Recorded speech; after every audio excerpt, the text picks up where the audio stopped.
Welcome, NBA bettors from around the globe, to the Tuesday edition of the Release Show. I'm your host, John Metler, sports betting analyst here at Covers.com. I'm joined by Adam Schroeder from EV Analytics. We have Game 3 NBA Finals tonight. Adam, how's it going today? Going pretty well. Hopefully the Celtics take care of business tonight, and I don't have to start sweating out my Celtics series bet. Adam has some thoughts on the finals, NBA Finals MVP. We were getting them right before I saw his tweet right after Game 2. You can maybe even thank him that Jaylen Brown isn't plus 210 anymore. I think he's about plus 150 when I was looking last night. If you want to talk about your Finals MVP for a little bit there. Yeah, I was actually just surprised to see the numbers. Like at the end of Game 2, because I'm bad about remembering to like bet stuff like that, and I don't have any sort of good process for it, so I don't spend a lot of time on it. But I just happened to look at the end of Game 2 at FanDuel's MVP odds, and Drew was still plus 1,200. Jaylen Brown, I think, was like plus 230, and then Tatum was like minus 140 or something.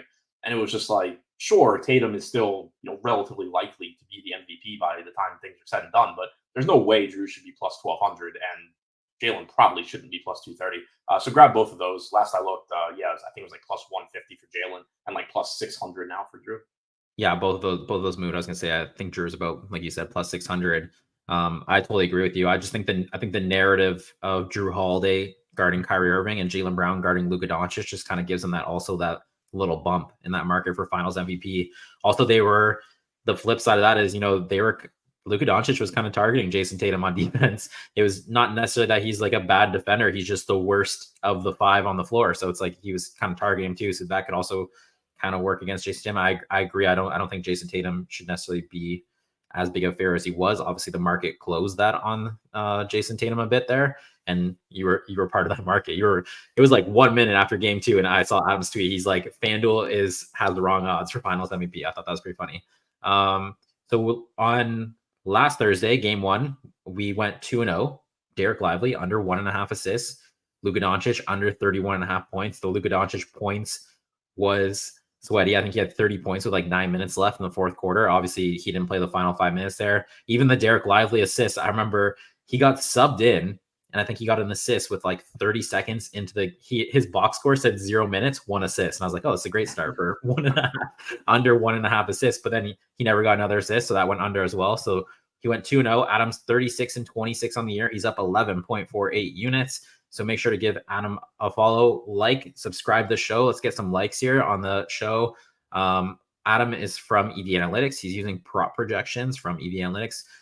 These prop projections are on our Covers website. They're fantastic. I use them every single day. You can just go to sports, NBA, prop projections. You can see all the numbers there for Game 3. He's just going to put a couple of those numbers against the market. If you're new and you've never watched the show before, and the release procedure, it's usually a little more exciting during the regular season when we tell you, the game, the market, the team, the player. Obviously, we're betting on Game 3 NBA Finals. We are at 2 different sports books today, and we only have 2 bets. We usually have 3 bets, but obviously there's only 1 game. It's a lot different. We have a 10-game slate of NBA games. We only have 1 game, and Adam only really likes these 2 versus everything else. So we're going to roll with the 2 bets. Let's get going here. The first, also, everyone's gonna make fun of me again. Let me know where you're watching from for my math. It's not framed. Next season. We're doing it next season. All right, let's get going here. The first release is BetMGM. If you have Caesars, this price is 5 cents better at Caesars. They don't have a website anymore. I don't think. I think they're only app only. They switched to that, so we can't pull it up here to show you the price. But if you do have Caesars, you can go to Caesars and bet this one. We're gonna show it on BetMGM here, and we were looking for the points market. Oh, sorry. We're looking for the rebounds market. I jumped ahead. Different prop. Rebounds market. And then the player we are looking for is Kyrie Irving. So it says 1.78. I think that's minus 129, I think, minus 128. So we're going Kyrie Irving over 3.5 rebounds, minus 125 at Caesars. That is the best price. Here it's in decimals. It's 1.78. I think that's minus 128, minus 129. A couple cents off. We just can't show Caesars. So if you have Caesars, go to Caesars, grab the minus 125 at Caesars. If you don't, this is the next best price at minus 128, minus 129 here. And then I think FanDuel has minus 132. So there's a couple that are pretty close here. Once again, that's Kyrie Irving over 3.5 rebounds, minus 128. Adam, if you want to break this one down. Yeah, this is just Kyrie running kind of bad on rebounds so far in this series, I think. He's still getting, a decent amount of rebound chances. During the regular season, he was at 8.9 rebound chances per game. So far in this series, trying to pull it back up, but I think he's at like 6.5. So it's not so much necessarily that I think that the rebound chances are going to go up, although they certainly could with how many minutes he's playing. But he's only averaging 2.5 rebounds per game on those 6.5 rebound chances. He's just not converting at the same rate as during the regular season, in addition to not getting as many opportunities. So sure, some of that can be based on the matchup, but the fact that he could just get more rebound chances more in line with what he's done outside of this 2-game sample, and he could convert at a rate closer to what he's done outside of this 2-game sample. And you're probably getting at best limited minutes from Porzingis, potentially not playing. Obviously taking a 7-footer off the floor is going to make getting rebounds a little bit easier. So all of those things kind of coming together just, I think, make the over look pretty good here for Kyrie. For Irving, rebounds, do you think there's also just an element of the Celtics shoot so many threes, which obviously open up long rebounds to guards, and it's just like a luck thing where he hasn't been able to capitalize on that, but it very well could happen tonight, and obviously this price has come down? Yeah, I think that makes a lot of sense as well. Obviously, like you were saying, more 3-pointers means a longer rebound distance further away from the basket, which is beneficial for guards as well. So, kind of surprised, even thinking about that his rebound chances are down overall. But like you said, it could just be the way it's bounced through 2 games. So that's what I really like about it, is that there's 2 different metrics that you can kind of look at here and say, okay, obviously we're looking at stuff that isn't from a playoff series with the Celtics, but it's still a 2-game sample where you can see that he's getting fewer opportunities and he's converting at a lower rate than normal. There's a really good chance at least one of those numbers just bounces back to what he normally does. Yeah, and also, like you said, Porzingis, we don't really know. His injury was the longest sentence I've ever seen in life. We don't really know what his minutes look like, if he's even playing or in what capacity he's playing. So obviously you take a 7'2" guy off the floor, that obviously opens up more rebound chances too. And it kind of opens the door to maybe some different lineups for the Mavericks where they go a little bit smaller. And then once again, then those rebounds are open to Kyrie Irving. So the first release is Kyrie Irving over 3.5 rebounds, minus 128. Once again, there's a minus 125 at Caesars if you have Caesars. We'll move on to the second release here, and we're going to DraftKings.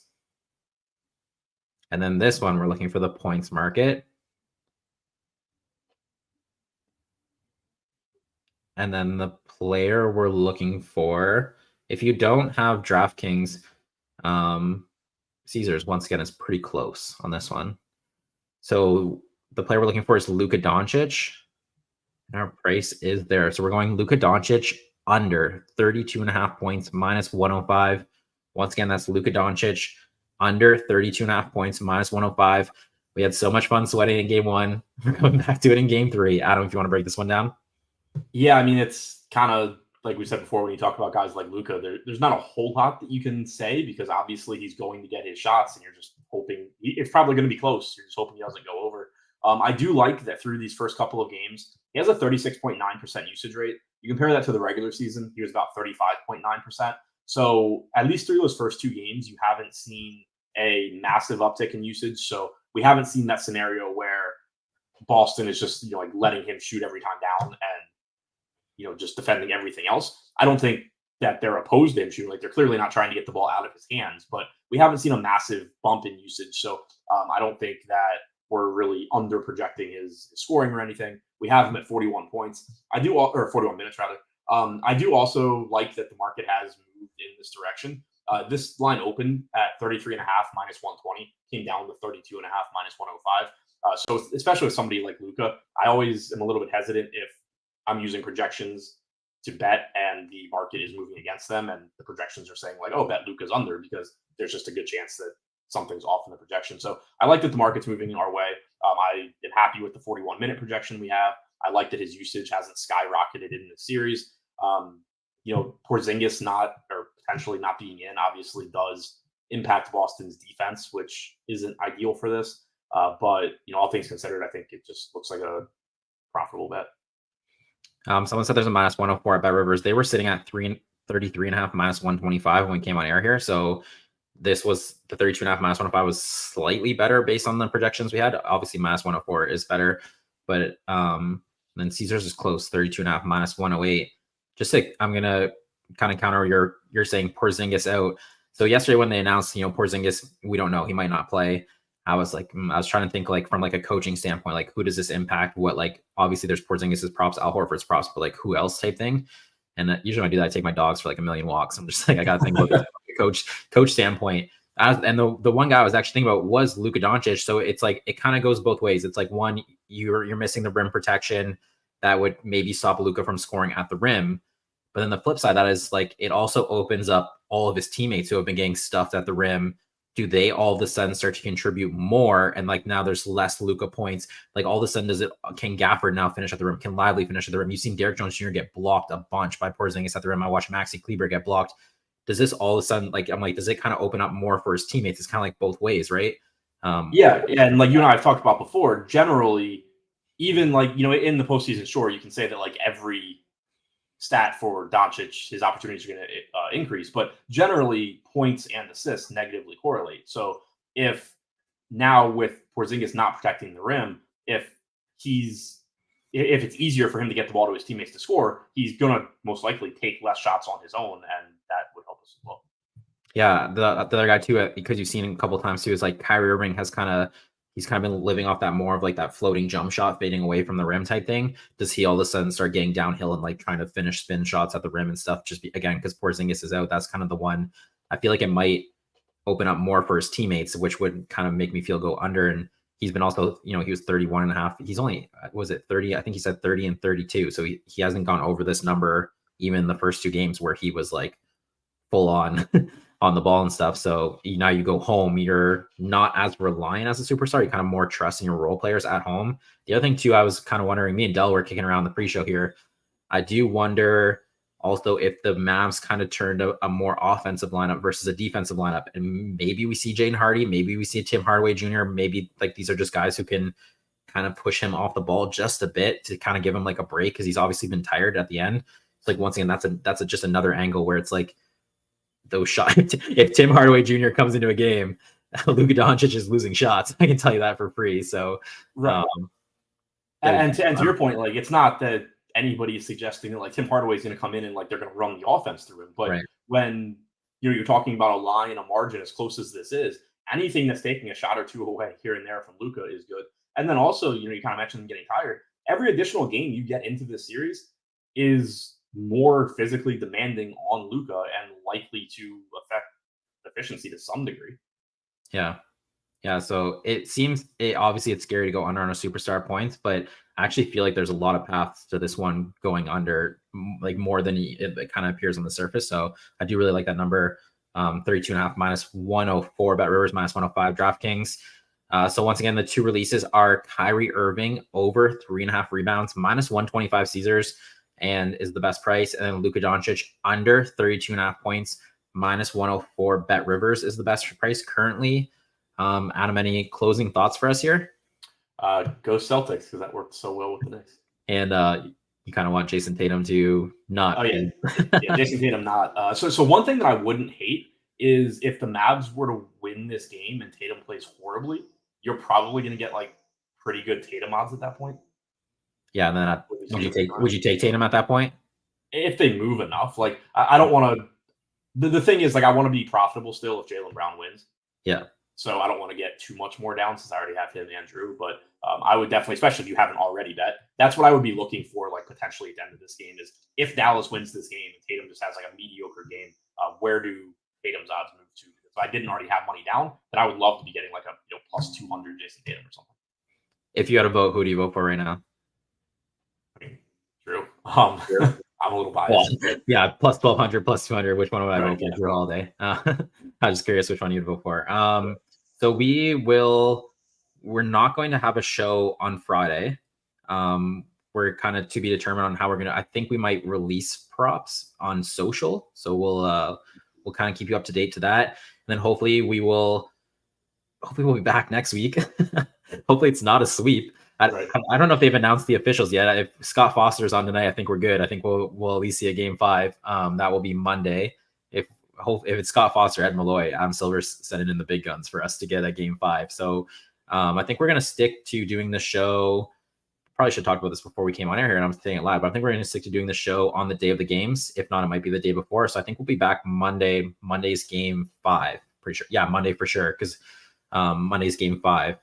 So I think Monday, 10:30 a.m. will be our next show. Hopefully game 5. Hopefully the Mavericks extend this series. That's it. That concludes our NBA Prop Picks show powered by EV Atlantics. Adam, you want to tell everyone where they can follow you at and where they can see more of your content? Yeah, you can follow me on Twitter at ShipMyMoneyDFS and on YouTube at Endgame_Syndicate. Just rebranded the channel to the company that I'm starting for DFS content. So that's the new handle over there. Nice. So make sure to go give Adam a follow. Remember to like, subscribe to our show. Once again, he's 36-26 on the year. He's up 11.48 units. We will see you guys on Monday for game 5. Del, play the song.